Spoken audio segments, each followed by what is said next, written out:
In this video, I'll be showing you how you can get a refund in Eneba. Well, this is a simple question and it was answered by Eneba. If you can get a digital key refunded. Well, there are certain conditions about this. You can only ask for a refund in the next 14 days after your purchase, up until you display the key, and if you have not accessed the product yet. If you have met this condition, then you can follow on through this video.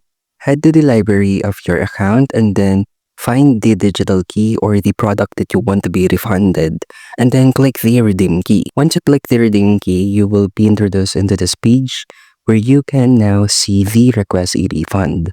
So click this request a refund and then finish filling in all the details inside the form.